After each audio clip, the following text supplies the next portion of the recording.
Welcome to The Explainer. Today, we're unpacking what has to be one of the most mind-blowing domino effects in all of human history. Seriously, we're looking at a single, localized medieval siege that literally sent shockwaves around the globe. It completely redrew the map of the world and honestly laid the entire groundwork for the modern, interconnected economy we live in right now. I mean, think about it. How exactly did a fallen city discover America? How in the world does the collapse of a 1,500-year-old empire in the Eastern Mediterranean directly push Christopher Columbus to cross the Atlantic Ocean? It sounds crazy, right? It's a massive historical mystery. But stick with me, because by the end of our time today, the direct line between a crumbling wall in 1453 and the discovery of the New World is going to be crystal clear. All right, part one, the ultimate fortress. To really understand these global shockwaves, we've got to hit rewind. We're going back to the spring of 1453, right to the crossroads of Europe and Asia, where two wildly different powers are on an absolute collision course.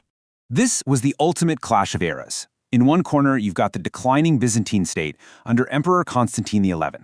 We're talking about an ancient empire with a shrinking population, barely 50,000 people left, down from 500,000. And they're totally relying on their 800-year-old stone defenses, the legendary Theodosian walls. Facing off against them, a rising, hyper-innovative powerhouse led by an incredibly ambitious 21-year-old Sultan, Mehmed II. And he is bringing vast armies and some truly terrifying new gunpowder technology to the party. 53. That's it. That is the exact number of days this agonizing siege actually lasted. It all kicked off on April 6, 1453, placing just this immense, suffocating pressure on the heavily outnumbered defenders of Constantinople. They were totally surrounded, cut off, and the clock was loudly ticking. Which brings us to part two, Mehmed's master plan. Now, what's really fascinating about this next phase is Sultan Mehmed's sheer tactical brilliance. He didn't just march up and start swinging. The guy executed an absolute masterclass in pre-war logistics before a single shot was even fired. He expertly isolated Constantinople on the political stage by signing these strategic peace treaties with neighboring Christian states, places like Serbia and Hungary. Why? To make absolutely sure no Crusader armies would sneak up on him. He also racked up massive war funds through heavy tax collection and equipped his army with the absolute latest tech. He even marched his troops along the longest, hardest routes possible just to completely confuse his enemies about his true target. And all of this careful planning culminated in one of the most audacious military maneuvers in human history. So the Byzantines raise up this massive iron chain across the Golden Horn Harbor, right? Basically making naval attacks impossible. But Mehmed does the unthinkable. He literally builds an overland route out of timber and grease and orders his forces to drag their heavy warships across dry land. Yeah, you heard that right. They bypass the chain entirely and flank the city from the inside. Just wild. Okay, moving on to part three, omens and artillery. Because once that harbor was breached and the city was fully surrounded, those seemingly impenetrable walls faced a terrifying, unprecedented threat. The Ottomans unleashed these massive gunpowder bombards, firing solid cannonballs weighing up to 500 kilograms. That is half a ton. And they were firing them from 1.5 kilometers away. These colossal cannons relentlessly battered the 800-year-old defenses day and night.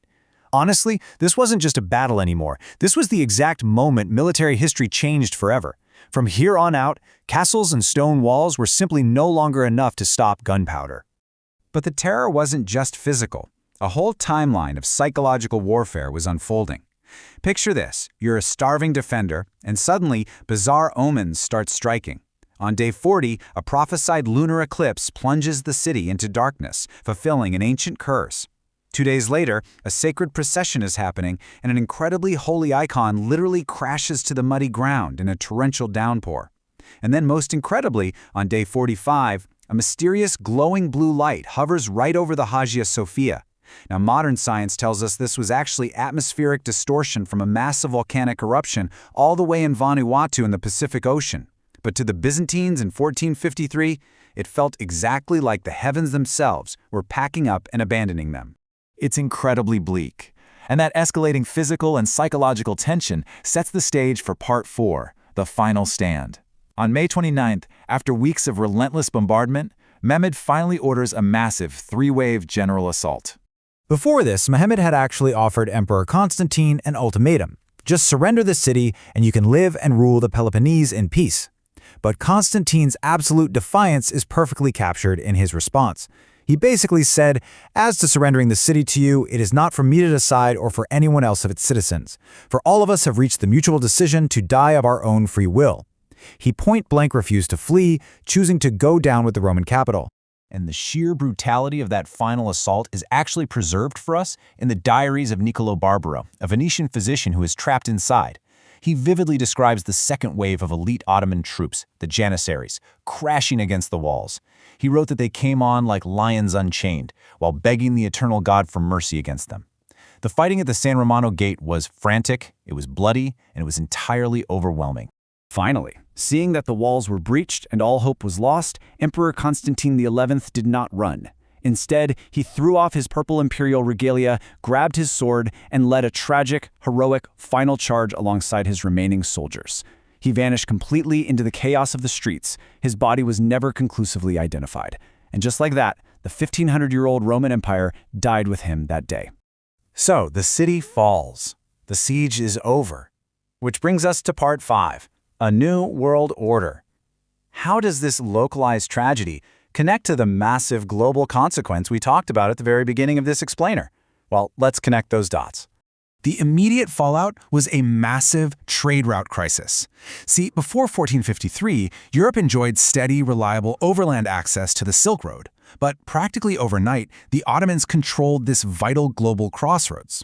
They set up checkpoints, and suddenly, tariffs on essential luxury goods completely skyrocketed. Profit margins evaporated, plunging Europe into a severe economic shock. And the overland journey itself became perilous, plagued by war and banditry. Europe was suddenly desperate. You really have to remember that spices in the 15th century weren't just for making your dinner taste good. They were the equivalent of crude oil today, the absolute economic lifeblood, vital for food preservation and medicine. With their centuries-old Mediterranean monopoly shattered by the Ottomans, expanding European kingdoms realized they were being entirely choked off from the wealth of Asia. They had to find a new way. And so, visionary leaders began to look at the vast, terrifying oceans not as barriers, but as potential highways. And here, my friends, is the ultimate butterfly effect. To bypass that Ottoman blockade, Europe took to the sea. Portugal started sailing south, mapping the African coastline, until Vasco da Gama finally rounded the Cape of Good Hope to reach India in 1497. And Spain? Well, not wanting to be left behind, they funded a bold, totally unproven gamble to sail directly west into the unknown. They sent Christopher Columbus in 1492, and well, he inadvertently collided with the Americas. By closing one set of doors, the fall of Constantinople literally opened the oceans. The collapse of the old Roman Empire essentially forced the birth of a modern, interconnected global economy. Because that old Silk Road was choked off by the Ottomans, the age of exploration was born out of sheer, undeniable economic necessity. But before we wrap up, it leaves us with one final, incredibly fascinating thought. The fall of Constantinople launched ships across the Atlantic and built our modern world, sure, but it also left behind a powerful cultural legacy, the myth of the Marble King. Greek legend says Constantine XI didn't actually die in battle, but was turned to stone by an angel and sleeps in a secret cave, just waiting to awaken and reclaim his city. It's wild, right? It really makes you wonder, if the fall of one ancient city could accidentally trigger the discovery of a new world, what future global shifts are being triggered by the borders we're fighting over today?